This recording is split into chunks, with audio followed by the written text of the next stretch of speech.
Hey everyone, it is May 25th, 2022. Time's about 7:20 CDT. It is Geo-Rant time, Geo-Rant number 162. And today I'm going to talk a little bit about the Penokean Orogeny because, as many of you may already know, it's one of the things I study. It's a very complex thing, and we're not exactly sure, how it went about. But I just want to show you this real quick, so you have a reference point here. Here's Lake Superior. Here's Lake Michigan. You see, we're going to be talking about this green layer. That is a terrain that was accreted from modern south. That's the Pembine-Wausau. And then here, this lighter green is the Marshfield terrain, which accreted to the Pembine-Wausau a little bit later. And we're not going to worry so much about all this other stuff, and we'll talk a little bit about Superior Craton, etc. But I just want you to know I'm showing you this map because I'm going to show you a cross section that's basically like this, okay? And how the Penokean Orogeny evolved. Now, you have to remember too that there was no lakes here before anything was accreted. You had the Superior Craton, and this would have been ocean area. So and then the things would collide and merge with the continent. North America basically built in this area from a north to south direction. As you go north, take away all the glacial quaternary stuff. As you generally in the US and Canada, as you go from the Gulf of Mexico to Hudson Bay, the rocks go from young to older. Generally, obviously there's exceptions to this. So I'm going to show you a general cross-section of how I believe the Penokean Orogeny evolved. I used to think the Pembine-Wausau Terrane, the colors aren't going to be the same either. I apologize for that. And in the final publication, they will be. I thought the Pembine-Wausau Terrane might have been something that was already there, and I'm not the only first one to think this, because the Marshfield terrain, the one that smacked into it, has an Archean core. Superior Craton is Archean, so the assumption was maybe the Pembine-Wausau is Archean base as well. I don't think that anymore. It is an island arc that accreted to the Superior Craton.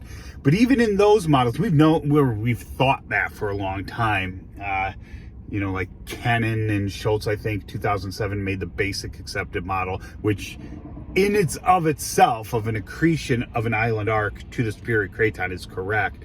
However, I believe their crustal oceanic interpretations are completely wrong, because in every model you see, the Penokean just comes out of nowhere and gets accreted to the Superior Craton. It's just like all of a sudden somewhere, boop, and then it gets created. Well, how did it form?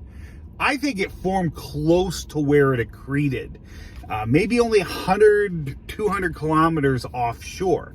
So this is my basic before I go too long. So this is your cross, this is your Superior Craton. Here's your subducting ocean plate. So circa 2250 million years ago, Huronian supergroups done being deposited. This yellow, this is very generic. It's not really to scale, although I do have a horizontal scale. Vertical exaggeration's a lot here, but it's just to give you a general feel. I need to tweak this a lot more, but this green is your ocean plate. So you have the old passive margin, the ocean plate gets old, cracks, starts to get subducted. I actually have one before that just shows you it's sagging before it breaks. And as this happens, and I think whatever mantle plume used to be under the Sudbury area, I think that plays a part in this too. I think it migrated. It's like a hot spot that never came to be in the Sudbury area. But anyway, your plate goes down. You start getting the Nipissing intrusions coming up. They aren't in that area. They aren't in the west part of the area I showed you. I just included them to show you how they generated, because it's a long-standing issue, and I think this is a simple explanation. So you originally had this shallow slab dipping shallowly, and that eventually goes to a deep phase where it starts dipping deeply. That forms rifting here. This is where your Pembine-Wausau terrane is going to form, okay? So you get a deeper phase, and now you start to get, as you can see, rifting here too. This is just basically a plume, and that plume may have been that Sudbury type hotspot that migrated to the area. So you get this gets lifted up, this is getting pulled down, that creates extension here, and you start to get magmas here as well, but you're also going to start to get sediment. Basically anything gray is lava in this model here. So this process continues, and you get sediments interbedded with lavas, and the Pembine-Wausau terrane begins to form, and it begins to have plutons like the Spikehorn granite and the Huskin Lake and all these other ones, Esseltane, that intruded into it that we would come to recognize at the surface today. And then around 1840, you have a well-developed Pembine-Wausau terrane. Plutons are still going on. The back arc basin is still basically doing its thing. The Archean crust is starting to become compressed as this extends, and this tries to move this way, but doesn't really make it very far. Then, circa 1830 million years ago, the whole thing starts to compress. Why? You'll see why in a minute. So our subduction zone here stops, and we get a new subduction zone on this side of the Pembine-Wausau terrane. We will continue to get some intrusion, some volcanics, but not that much. So compression happens, so all the normal faulting, the extension that was going on here starts to become compressed. And as you can see, the sediments that filled in here and lavas start to become deformed, although there is still some being deposited. So circa 1800 million years ago, all right, we no longer have that back arc extension. It's done. It's compression. The ocean, the sea is very shallow in this area. You start to get faulting in the Huronian and Archean here. And this is why, because this is approaching the Marshfield terrane. Now, the reason why I switched from the Marshfield being near the Superior Craton and the Pembine-Wausau being possibly having an Archean bottom as well is because we know from detrital zircons now that the Marshfield terrane was attached to this Wyoming craton at some point. It doesn't fit the Superior Craton, so it came somewhere else. Now, the odd thing about that is, another side note, when the Huronian rift occurred about 2.5 billion years ago, a lot of people thought maybe the Wyoming province was the part that rifted away. Well, it's not looking that way anymore. So something else, probably the Kotla in South Africa was what did it. Anyway, so we get up to this point. Penokean orogeny is essentially over. The Marshfield terrane accretes to the Pembine-Wausau. This continues to compress. The sediments become highly deformed. We get faults. And this solution here doesn't require a Niagara fault zone.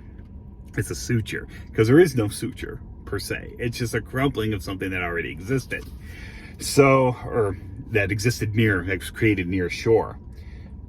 So yeah, basically so the compression continues as the Marshfield terrane fully accretes. And, you know, some people consider this still part of the Penokean orogeny. We call the Marshfield and Pembine-Wausau together the Penokean province. You know, but the Yapavai came right after this, around this time as well. So it's either, the Marshfield could be an accretion either considered at the tail end of the Penokean or the beginning of the Yapavai. You can even just divide it. I really don't care. As far as I'm concerned, that's just nomenclature. It's potato. I include the accretion more in association with the Yapavai. The only reason being is because finally, as the Marshfield solidified and this whole system stopped compressing until the Yapavai, which is right after this date, there are the amber granite from the collision between the Marshfield terrane and Pembine-Wausau was generated at about 1750 million years ago. So there's like there's these odd granites. The Baxter Hollow in Baraboo is another example of this type of thing. So that's why. And as you can see here, this is just my final chart. Here, if you want to look at that, that's my colors. And this is just basically showing you the order of events with the actual dated granites and dated things. Just real quick, we go back here. And this compression model fits well with that. This is that phyolite that I've taken you to in Wisconsin before, northeastern Wisconsin. Yes, we have phyolite northeastern Wisconsin. Anyway, this is going on 10 minutes. I think that's it. So that's my basic model. It needs tweaking, and I will do that later. But anyway, that's it. If you have any questions or comments, please leave them below, and I hope you learned something.